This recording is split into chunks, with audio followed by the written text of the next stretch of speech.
Salut les percutés. Quand je parle à des copains et des copines qui sont salariés, j'entends tellement des grosses disquettes de patrons que j'ai eu besoin d'en faire une vidéo. Qu'on soit clair, c'est une vidéo remède contre les managers et les patrons en carton-pâte. Je prends parti pour plein de raisons personnelles et professionnelles, et si ça te dérange, va donc voir une autre vidéo et fous-moi la paix. Chaque créateur ou créatrice de projet part avec le même biais cognitif. On va appeler ça le biais d'exceptionnalité. C'est-à-dire que la personne croit, en tout cas le biais fait croire à cette personne que son projet est unique, merveilleux et mérite tous les sacrifices. Avant d'aller plus loin, chaque entreprise est unique et il est complètement con de vouloir généraliser. Évidemment, les porteurs de projets sont des personnes à part entière, chacune étant unique, et ce serait une mauvaise idée de généraliser, comme il serait une mauvaise idée de ne pas traiter ce biais-là. Tout est dans la nuance, ma gueule.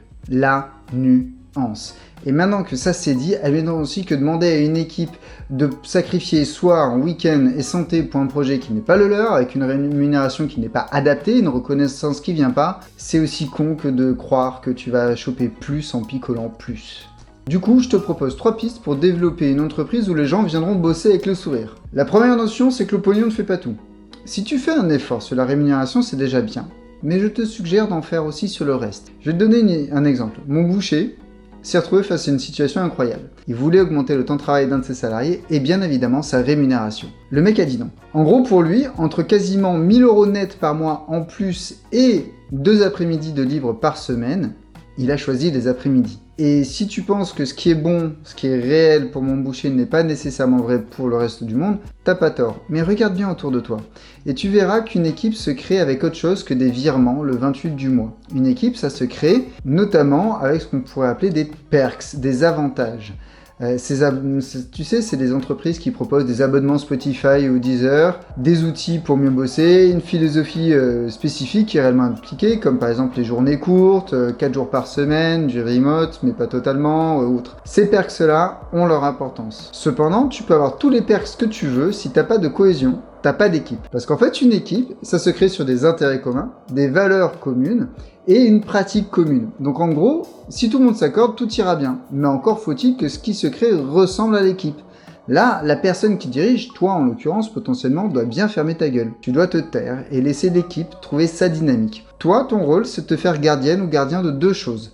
L'écologie et la cohérence. Dans ce cas, l'écologie, c'est pas privilégier les transports en commun et un régime alimentaire basé sur des produits de proximité. Non. Dans ce cas-là, c'est s'assurer que la dynamique que l'équipe génère est bonne pour les membres de l'équipe, que tout le monde est à l'aise avec elle et qu'elle sera également bénéfique pour l'entreprise.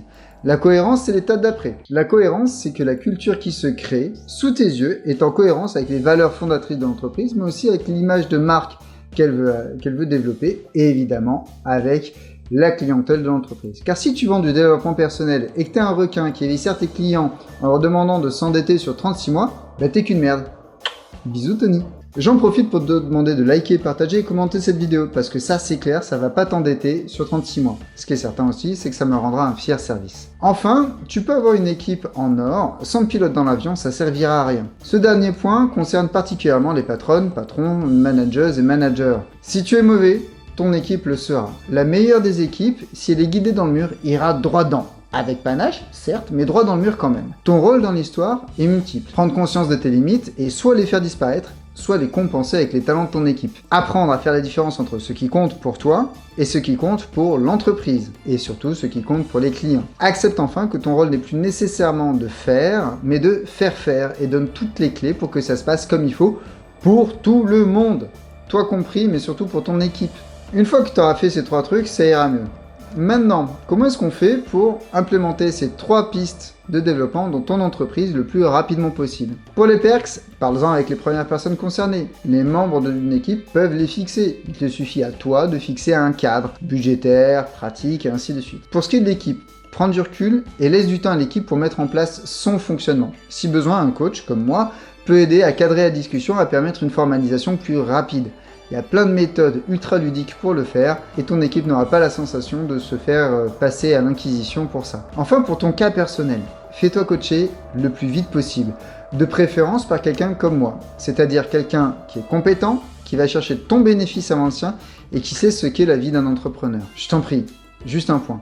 Évite les coachs non certifiés, enfin les personnes non certifiées qui ne sont pas coachs, les coachs à 30 € la séance qui ont un job à côté et qui ne joignent pas les deux bouts avec leur activité. Et surtout, fais ton étude de marché avant toute chose. Allez, c'est tout pour moi cette semaine. Bisous!